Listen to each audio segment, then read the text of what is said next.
অনেক দিন আগের কথা।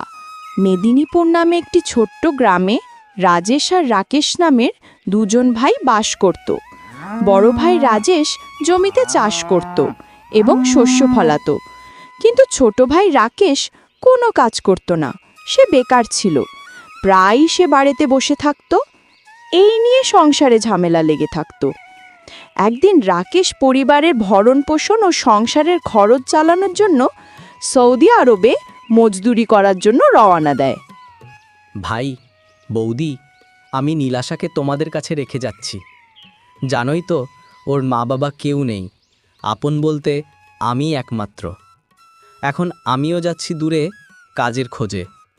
ওর শরীরটাও আজকাল অনেক খারাপ যাচ্ছে, ওর দিকে একটু খেয়াল রেখো প্লিজ। আরে রাকেশ, এটা বলতে হবে না। তুমি এই নিয়ে একদম চিন্তা করো না। নীলাশাকে আমি নিজের বোনের মতো করে দেখে রাখব। তুমি নিশ্চিন্তে যাও, কাজের চিন্তাই করো শুধু। এদিকে আমরা সামলে নিব। বৌদি, আপনার কথা শুনে মনটা কিছুটা শান্ত হলো। জানেন, এই বাড়ি, এই উঠান সব কিছু ছেড়ে যাওয়া কতটা কঠিন। তবু মনে সাহস পেলাম, কারণ জানি নীলাশা আপনাদের হাতে নিরাপদে আছে। রাকেশ, মন শক্ত রাখো ভাই। সংসার চালাতে হলে কষ্ট পোহাতে হয়। তুমি যাচ্ছ আমাদের জন্য, এইটাই গর্বের কথা। বিদেশে গিয়ে মন দিয়ে কাজ করো, শরীরের খেয়াল রাখো, বাড়ির চিন্তা একদম করো না, আমরা আছি। নীলাশা, এই যে তুমি কাঁদছ, আমায় আরও দুর্বল করে দিচ্ছ। প্লিজ এমন করো না। আমি যাচ্ছি তোমার আর আমাদের ভবিষ্যতের জন্য। খুব শিগগিরই আমি ফিরে আসব, আর মাঝে মাঝে বাড়িতে চিঠি পাঠাবো। তুমি শুধু নিজের যত্ন নিও, ঠিক আছে? কই, আমি কাঁদছি না তো। চোখে কি যেন গেছে, তাই এমন হচ্ছে। তুমি গেলে কে বকবে আমায়? কে বলবে এত দেরি করে খাচ্ছ কেন নীলাশা? তুমি শুধু ভালো থেকো রাকেশ, আমার কষ্টের চিন্তা করো না। আমি তোমার ফেরার দিনের অপেক্ষা করব প্রতিদিন। এরপরে কেটে যায় অনেক দিন। রাকেশ বাড়িতে তেমন খোঁজ খবর নিতে পারে না, চিঠিও আসে না। কয়েকদিন থেকে রাকেশের স্ত্রী নীলাশার স্বাস্থ্য খুবই খারাপ হয়ে গিয়েছিল। অনেক ডাক্তারের কাছে চিকিৎসা করানোর পরও সে সুস্থ হচ্ছিল না। রাকেশ তার স্ত্রী নীলাশাকে তার বড় ভাই রাজেশ ও বৌদি চম্পার ওপর ভরসা করে রেখে গিয়েছিল। একদিন হঠাৎ নীলাশার স্বাস্থ্য আরও খারাপ হতে লাগলো। কি গো, কই তুমি? শুনছ? এখন আমার আর সহ্য হয় না। জানি না কখনই যন্ত্রণা থেকে আমার মুক্তি মিলবে। আরে, কি হয়েছে চম্পাজান? তুমি এত রাগ করছো কেন? কি এমন হয়েছে? কি হবে আবার? তুমি কি চোখে দেখতে পাচ্ছ না নাকি? আমাকে তো এই ঘরে চাকর বানিয়ে রাখা হয়েছে। তুমি তোমার ভাইকে কিছু বলো না কেন? আমরা কি তার চাকর যে দিনরাত তার বউয়ের দেখাশোনা করব? তুমি কি বলছো চম্পাজান? ও বেচারা প্রবাসী পরিবারের ভরণপোষণ চালানোর জন্য দিনরাত সৌদি আরবে মজদুরি করে, যার কারণে সে বাড়িতে আসতে পারছে না। আর তুমি তো জানো প্রবাসীর স্ত্রী হওয়া কত কষ্টের। ওই অসহায় কতটা অসুস্থ। আমাদের কর্তব্য যে আমরা তার দেখাশোনা করি। কি অসহায় সে আবার? তোমার একটু বেশি দয়া আসছে নাকি? হয়তো আজ আমি এই বাড়িতে থাকব, নইলে সেই পেঁচিমুখী থাকবে। আমি এখনই গিয়ে তাকে বাড়ি থেকে বের করে দিচ্ছি। কিন্তু চম্পাজান, তুমি এটা অন্যায় করছো। তুমি তোমার মুখ বন্ধ রাখো বলছি। তোমার মুখ থেকে এখন যদি একটা কথাও বেরোয়, তাহলে আমি বলে দিচ্ছি এক্ষুনি এই বাড়ি ছেড়ে বাবার বাড়ি চলে যাব।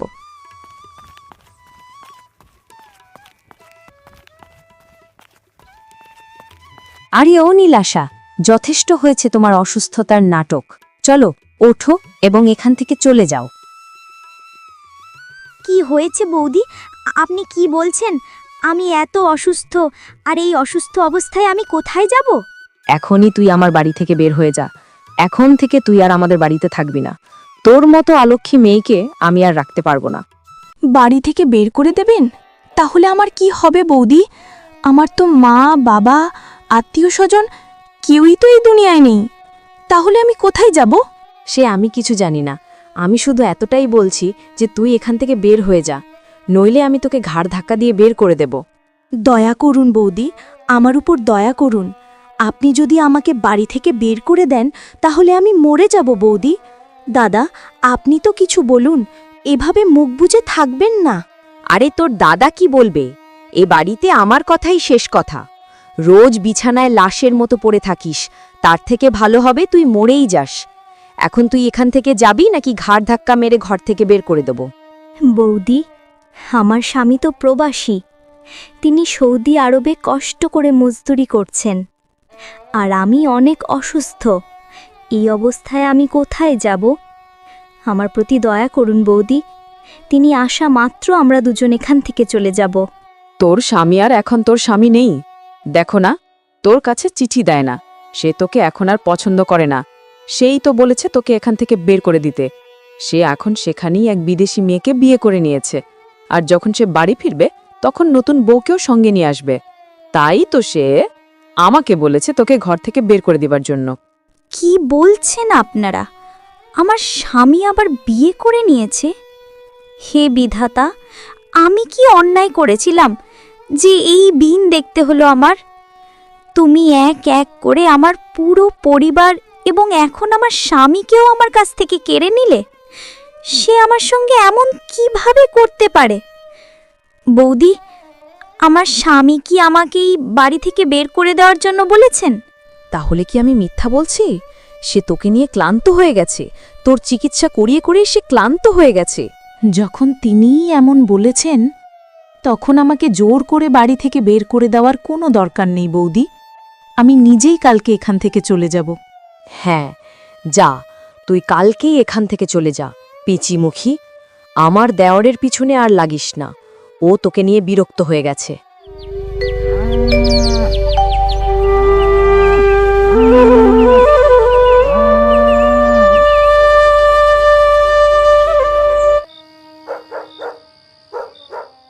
চম্পা, তুমি নীলাশার সাথে খুব অন্যায় করলে। আর কাল সেই বেচারি মেয়ে কোথায় যাবে? ওর তো আপন কেউ নেই। যদি তোমার তার প্রতি একটু বেশি দয়া আসে, তাহলে তুমিও তার সাথে কাল বাড়ি ছেড়ে চলে যেতে পারো। আর এখন আমার কথা ভালো করে শোনো। যখন রাকেশ বাড়িতে ফিরে আসবে, তখন আমাদের এটাই বলতে হবে যে নীলাশা নিজেই বাড়ি ছেড়ে চলে গেছে।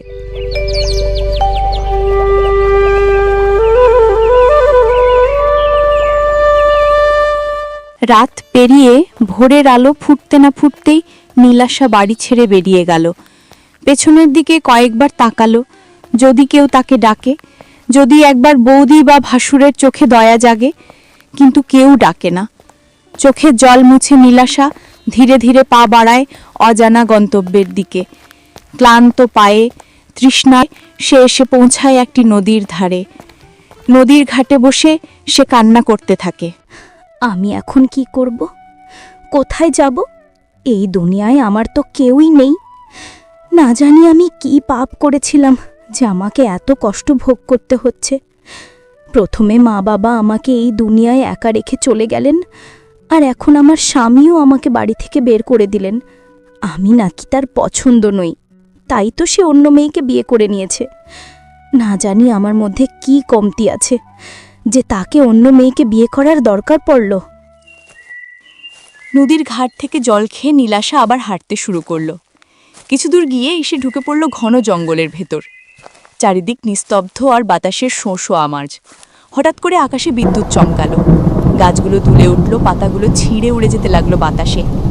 ওই জঙ্গলের ধারে থাকতেন এক বৃদ্ধ সাধু বাবা।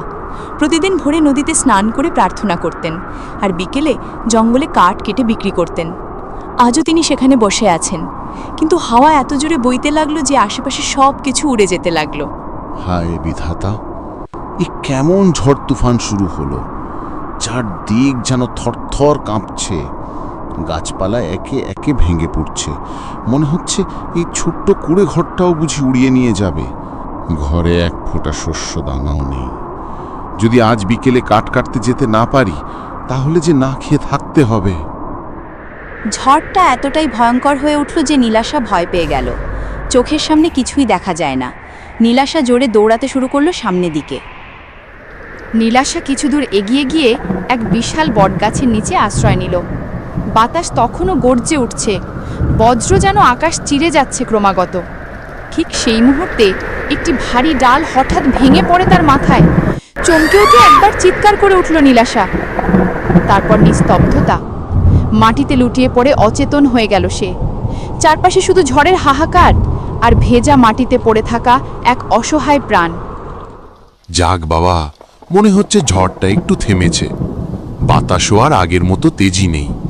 যদি বৃষ্টিটাও একটু কমে যায় তাহলে জঙ্গলে গিয়ে কিছু কাঠ কেটে আনি, না হলে আজকের রাতে চুলায় আগুন জ্বলবে না। বিকেলের দিকে যখন ঝড় তুফান একদম থেমে গেল, তখন সাধু বাবা ধীরে ধীরে যার পুরনো কুঠারটি হাতে নিলেন। তিনি সেই শান্ত জঙ্গলের পথে হেঁটে কাঠ কাটতে বেরিয়ে গেলেন। জঙ্গলের ভেতরে কিছুক্ষণ পর শুধু কাঠ কাঠ কাঠ শব্দটা শোনা যাচ্ছিল। সাধু বাবা মনোযোগ দিয়ে কাঠ কেটে একটা ছোট গাদা বানালেন, তারপর সেটি মাথায় তুলে নিলেন। ফিরতি পথে হঠাৎই তার চোখ পড়ল এক অদ্ভুত দৃশ্যে। সামনের ভেজা ঘাসের ওপর এক তরুণী মেয়ে মাটিতে অচেতন হয়ে পড়ে আছে। সাধু বাবা হতভম্ব হয়ে থেমে গেলেন। হে বিধাতা, কি মেয়ে এই গভীর নির্জন জঙ্গলে এলো কিভাবে? এভাবে মাটিতে পড়ে আছে কেন? ও, মনে হচ্ছে ঝড়ের কবলে পড়েছিল। মাথায় হয়তো আঘাত লেগেছে, তাই বেহুশ হয়ে গেছে। ও মা, চোখ খোলো। শুনছো কিছু? আমার কথা শুনতে পাচ্ছ? বেচারি, মনে হচ্ছে অনেকক্ষণ ধরে এভাবেই পড়ে আছে।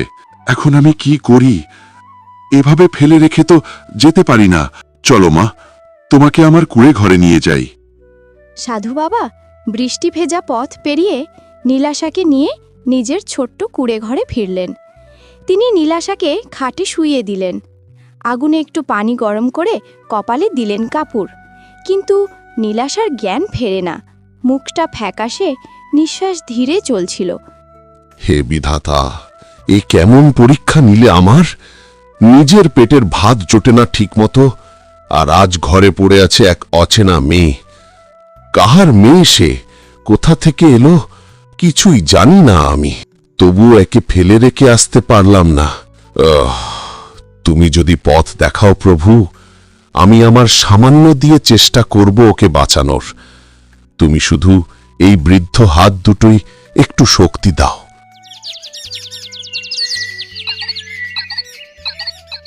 সাধু বাবা তড়িঘড়ি করে পাশের গ্রামের এক বৃদ্ধা মহিলাকে নিয়ে এলেন। তিনি নীলাশার সেবা যত্ন করলেন। পরে সাধুর কাছে এসে বললেন, মেয়েটা অনেকক্ষণ ধরে ঠান্ডা আর বৃষ্টিতে ভিজেছিল। শরীরটাও বড়ই দুর্বল হয়ে পড়েছে, সেই কারণেই অজ্ঞান হয়ে গিয়েছিল। তবে তুমি চিন্তা করো না, এখন বিপদের কিছু নেই। আমি ওকে একটু গরম কাপড়ে মুড়ে দিয়েছি। শরীরটা ধীরে ধীরে গরম হলে ঘুম ভাঙবে। কাল সকালে চোখ খুলবে নিশ্চয়ই। আর একটা কথা বলি বাবা, শুনে হয়তো অবাক হবে, মেয়েটা মা হতে চলেছে। ভাগ্য দেখো, যে মেয়েটা আজ তোমার দয়ার ছায়ায় আশ্রয় পেল, সে তোমার ঘরেই নতুন জীবনের আলো আনবে। ও মা, সত্যি বলছো? মেয়েটা এতক্ষণ ঠান্ডা আর বৃষ্টিতে ভিজেছিল, শরীরটা দুর্বল, তাই ঘুমোচ্ছে। হ্যাঁ, এখন বুঝতে পারছি। তুমি বলছো ঠিক, ভয় পেতে হবে না, ও ঠিক হয়ে যাবে। তোমাকে অনেক ধন্যবাদ। তুমি না এলে কি যে হতো। তুমি যে খুশির খবর দিলে, তোমায় যে কিভাবে খুশি করি। হে প্রভু, তুমি কত অদ্ভুত তোমার লীলা। আমি তো ভাবছিলাম নিজের ভাতটুকু জোটানোই বড় কঠিন, অথচ তুমি আমায় এমন দায়িত্ব দিলে, এমন আশীর্বাদ দিলে। এই অসহায় মেয়েটা আজ আমার আশ্রয়ে, আর তার গর্ভে নতুন প্রাণ বেড়ে উঠছে। এ যেন তোমারই পাঠানো পরীক্ষা। পরের দিন সকালে নীলাশার ঘুম ভাঙতেই তার সামনে সাধু বাবাকে দেখতে পায় এবং নিজেকে একটি ঘরের ভিতর দেখতে পেয়ে আতঙ্কিত হয়ে পড়ে। সে কিছুই বুঝে উঠতে পারে না। ভয়ে ভয়ে সে জিজ্ঞেস করে, আপনি কে? আমি কোথায়? আমি এখানে কেন? মা, তুমি ভয় পেও না। আমি এক গরিব অসহায় সাধু। মা, বন জঙ্গলে থাকি। এইটা আমার ঘর। তোমায় গতকাল জঙ্গলে বেহুশ অবস্থায় পেয়েছি, নদীর ধারে, তাই এখানে নিয়ে এসেছি। তুমি চিন্তা করো না, তোমার শরীর অনেক দুর্বল। সবকিছুই বলবো আর জানতে পারবো। তুমি এখন একটু বিশ্রাম করো।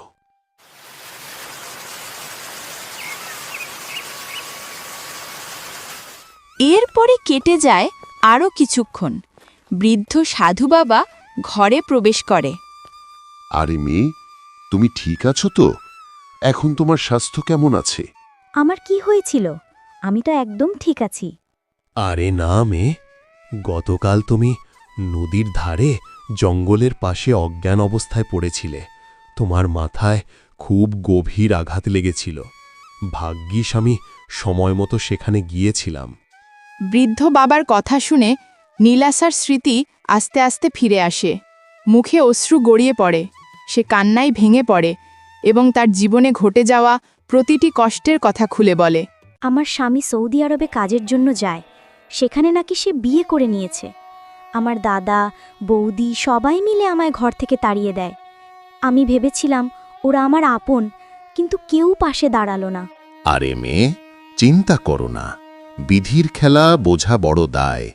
এক দুয়ার বন্ধ হয়, আবার 10 দুয়ার খুলে যায়। আমিও এক অসহায় বৃদ্ধ মানুষ। আমারও এই পৃথিবীতে আপন বলতে কেউ নেই। আজ থেকে তুমি আমার মেয়ে। তুমি কোনো চিন্তা করো না। বাবা, আমার আর বাঁচতে ইচ্ছা করে না। এই পৃথিবীতে আপন বলতে আর কেউ নেই।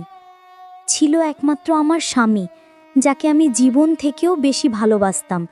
সেও বিদেশে গিয়ে আমায় ভুলে গেছে, আমার সঙ্গে বিশ্বাসঘাতকতা করেছে। এই জীবন আমি আর রাখতে চাই না। না মেয়ে, এমন কথা আর কখনো বলো না। এখন তোমাকে বাঁচতে হবে, তোমার নিজের জন্য না হলেও তোমার পেটের সন্তানের জন্য। বৃদ্ধ বাবার কথায় নীলাশা চুপ হয়ে যায়। তার চোখের জল শুকিয়ে যায় ধীরে ধীরে। একটা নতুন জীবনের আলো যেন অজান্তে জ্বলে ওঠে তার ভেতরে।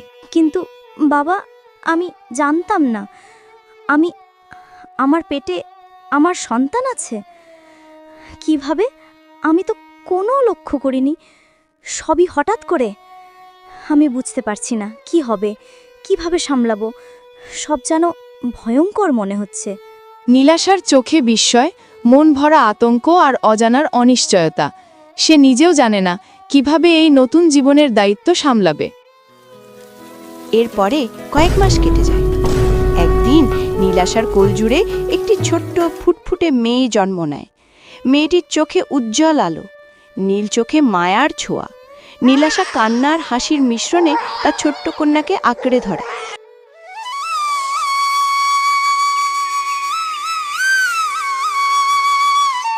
আম্মা, আম্মা, দেখো আমার পুতুলটা পড়ে গেছে। পুতুলের মাথা ভেঙে গেছে। রাধা, প্রতিদিনই তো তুমি এটা করো রে মা। গতকালই বলেছিলাম শুকানোর আগে মাটির পুতুল নিয়ে খেলবি না। এখন দেখো ভেঙে গেছে। আম্মা, ওটা আমার সবচেয়ে প্রিয় ছিল। আমি ওকে বোন মনে করে কথা বলতাম। এখনো নেই। ও আমার বোকা রাধা, মাটির পুতুল ভাঙলে কাঁদে না রে। চাইলে আমি তোর জন্য নতুন পুতুল বানিয়ে দেব নদীর ধারকার সবচেয়ে নরম কাদা দিয়ে। গতকাল বৃষ্টিতে ভিজেছিল, তাই এবারেরটা আরো সুন্দর হবে। সত্যি আম্মা? তাহলে আমি এবার খুব সাবধানে রাখবো, আর ফেলবো না। হ্যাঁ রে আমার মা, তুই তো এখন বড় হয়ে গেছিস, দায়িত্ব নিতে শেখ। দেখ, আমি উঠোন ঝাড়ু দিচ্ছি, তুই ভেতরে যা, এখানে অনেক ময়লা আছে। এদিকে দীর্ঘ 6 বছর পরে রাকেশ সৌদি আরব থেকে বাড়িতে ফিরে আসে। সৌদি আরবে সে দিনরাত মজদুরি করে আসছে। এসেই উঠোনে দাঁড়িয়ে নীলাশা ও তার বৌদিকে ডাকছে।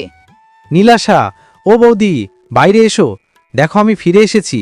এসো, আমি এসেছি অবশেষে। দাদা, বৌদি, তোমরা কেমন আছো? দেখো আমি ফিরে এসেছি, কিন্তু আমার নীলাশা কোথায়? কোথায় সে? কেন তাকে দেখতে পাচ্ছি না? আরে দিয়রজি, সে কথাটা মুখে বলতেও কষ্ট হচ্ছে। চলো ঘরের ভেতর চলো, তোমাকে সব বলছি। এখন আমি তোমাকে কি বলবো দেওয়ারজি? কয়েকদিন আগেই সেই পেচিমুখী মেয়ে এই বাড়ি ছেড়ে পালিয়েছে। কি বলছো তুমি বৌদি? আমার নীলাশা পালিয়েছে? এটা হতে পারে না। আমার নীলাশা কখনো আমায় ছেড়ে যেতে পারে না। তুমি মিথ্যা বলছো। আমাকে আগে কেন কিছু জানাওনি? আমি তো এত চিঠি পাঠিয়েছিলাম। তখন জানালে তুমি চিন্তা করতে, প্রবাসা কাজ করতে পারতে না।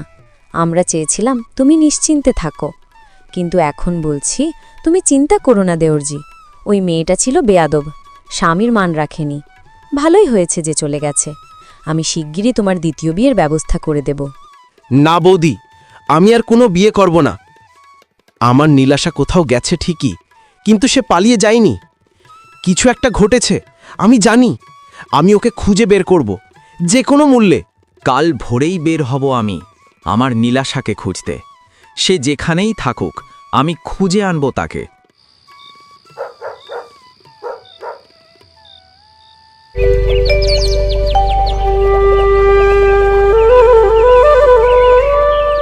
পরের দিন ভোরবেলা রাকেশ নিজের ঘর ছেড়ে চুপচাপ বেরিয়ে পড়ল পথে।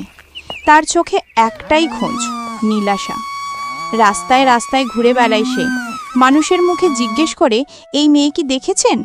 কেউ বলে না, কেউ কাঁধ ঝাঁকায়।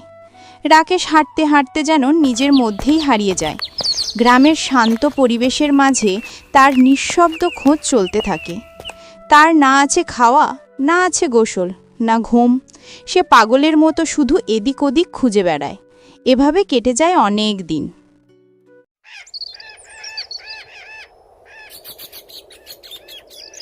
জীবন মানুষকে কোথায় নিয়ে যায় কেউ জানে না। রাকেশ, যে তার হারানো প্রিয়তমা নীলাশাকে খুঁজতে দেশ বিদেশ ঘুরেছে, সে আজ ক্লান্তিতে জর্জরিত। গাছের নিচে ঘুম ভাঙতেই এক অসহনীয় পিপাসা নিয়ে সে আবার পথে নামল। হয়তো নিয়তি নিজেই তাকে টেনে নিয়ে যাচ্ছিল সেই কুটিরের দিকে, যেখানে অপেক্ষা করছিল তার জীবনের সবচেয়ে বড় সত্য, আর এক নিষ্পাপ শিশু। ছোট্ট সোনা আমার, একটু কাছে আসবে? অনেক দূর থেকে এসেছি। মা, দয়া করে এক গ্লাস জল দেবে আমায়? আপনি কে আর কোথা থেকে এসেছেন? আমি এক অসহায় পথিক মা। পথে পথে আমার হারানো স্বজনকে খুঁজে ফিরছি। ও, আপনি দাঁড়িয়ে থাকুন, একটু অপেক্ষা করুন, কোথাও যাবেন না। আমি এই যাচ্ছি আর আসছি।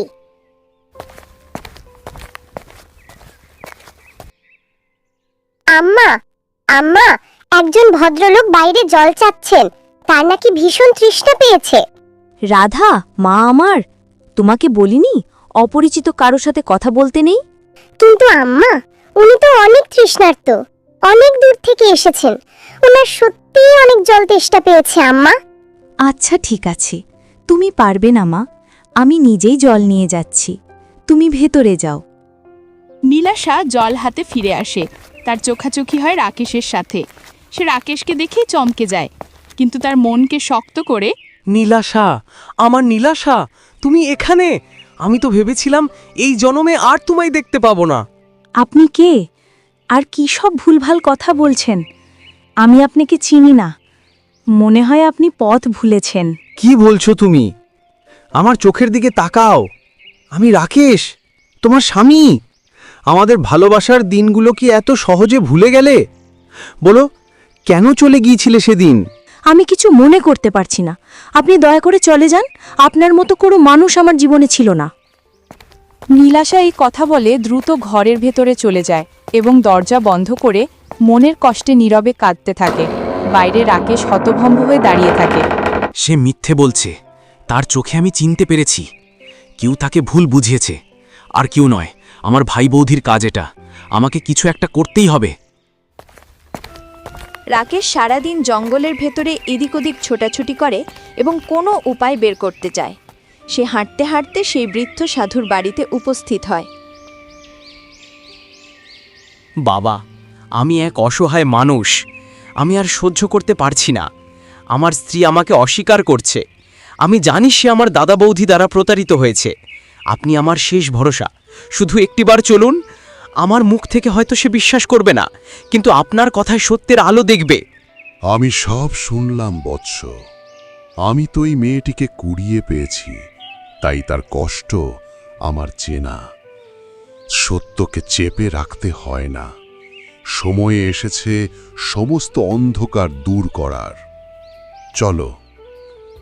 রাকেশের সব কথা শুনে বৃদ্ধ সাধু বাবা সমস্ত ঘটনা ও চক্রান্ত বুঝতে পারেন এবং রাকেশকে নিয়ে নীলাশার বাড়ির দিকে যাত্রা শুরু করেন। সাধু বাবা ও রাকেশ নীলাশার বাড়িতে পৌঁছান।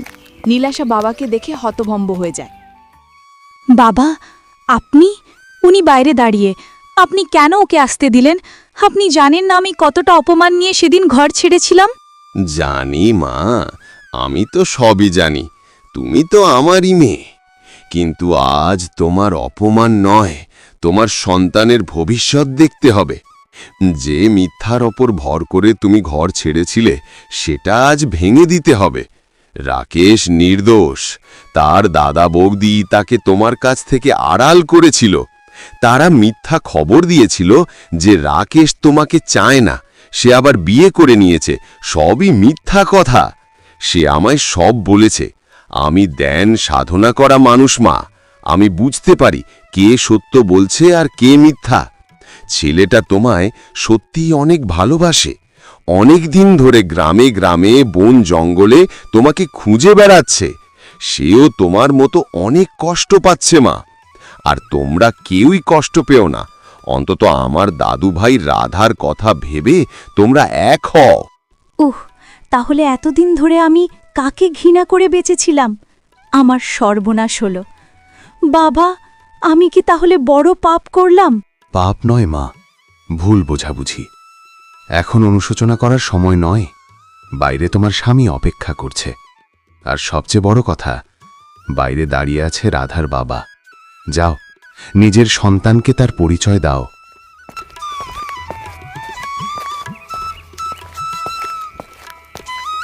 নীলাশা, আমি জানতাম একদিন তুমি ফিরবেই। আমি কখনো বিশ্বাস করিনি যে তুমি আমাকে ভুলে যেতে পারো। আমাকে ক্ষমা করো রাকেশ। আমার এই ভুল, এই একাকিত্ব, আমি ভুল বুঝেছিলাম। দাদা বৌদি তোমার ব্যাপারে আমাকে ভুল বুঝিয়েছে, আমাকে ঘর ছেড়ে আসতে বাধ্য করেছে। আমি সব জানি নীলাশা। আর কোনো ক্ষমা নয়, আর কোনো অভিযোগ নয়। আজ থেকে সব দুঃখ শেষ। শুধু আমরা দুজন, শুধুই দুজনা চিরদিনের জন্য, আর কখনো আলাদা হব না।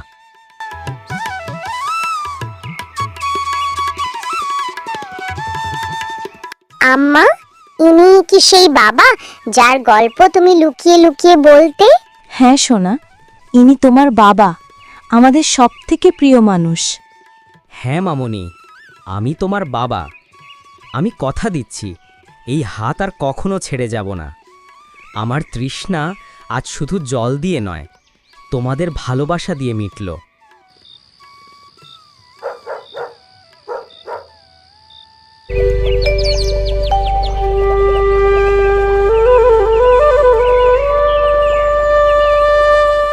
পরের দিন সকালে বৃদ্ধ বাবার আশীর্বাদ আর বিদায়ের পবিত্র মুহূর্ত। যে নীলাশা একদিন অপমান নিয়ে ঘর ছেড়েছিল, আজ সে ফিরছে স্বামীর সাথে আপন ঠিকানায়। এটাই আসল আনন্দ। ভালোবাসার চেয়ে বড় শক্তি আর কিছুই নেই। বাবা, আপনিও চলুন না আমাদের সাথে। আপনিই তো আমার আশ্রয়, আমার সব। আপনাকে ছাড়া নতুন করে জীবন শুরু করব কিভাবে? হ্যাঁ বাবা, আমরা সবাই একসঙ্গে থাকব। আপনার জন্যই আজ আমরা জীবন ফিরে পেলাম। আপনি দয়া করে আমাদের সঙ্গে চলুন। না মা, না বাবা, তোমরা সুখে থাকো, আমার জন্য এটাই যথেষ্ট। আজ তোমরা এক হয়েছ, এর চেয়ে বড় আনন্দ আর কি হতে পারে? আমি অনেক খুশি হয়েছি। আমি তো সাধু মানুষ। এই জঙ্গলই আমার ঘর, আমার পৃথিবী। আমি এই প্রকৃতিকেই আপন করে নিয়েছি। এখানেই আমার ঠিকানা মা। দাদু ভাই, দাদু ভাই, আপনিও চলুন না আমাদের সাথে। আপনাকে না দেখে আমি কিভাবে থাকবো? আমি আপনার কাছেই মজার মজার গল্প শুনে ঘুমোই। আপনি ছাড়া আমার একেবারেই ভালো লাগবে না দাদু ভাই। আপনি আমার সব থেকে প্রিয় মানুষ। প্লিজ দাদু ভাই, আপনিও আমাদের সাথে চলুন। যাব দাদু ভাই, যাব। তবে এখন না, আমি অবশ্যই তোমাকে দেখতে যাব। আমার দাদু ভাইকে না দেখে কি আমি থাকতে পারি? তুমি এখন যাও, তোমার মা বাবার সাথে সুখে থাকো। আমি কিছুদিনের মধ্যেই তোমাদের বাড়িতে বেড়াতে আসব। সেই দিন আমরা আবার অনেক গল্প করব। আপনি ভালো থাকবেন বাবা, আমরা আবার আসবো আপনার কাছে। আপনার কথা আমরা ভুলব না বাবা। আপনি আমাদের পথ দেখিয়েছেন।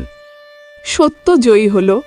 ভালোবাসার সেই শিকড় যা একদিন মিথ্যা আর অপমানে ছিন্ন হয়েছিল, আজ বৃদ্ধ বাবার পবিত্র আশ্রয় আবার জোড়া লাগলো।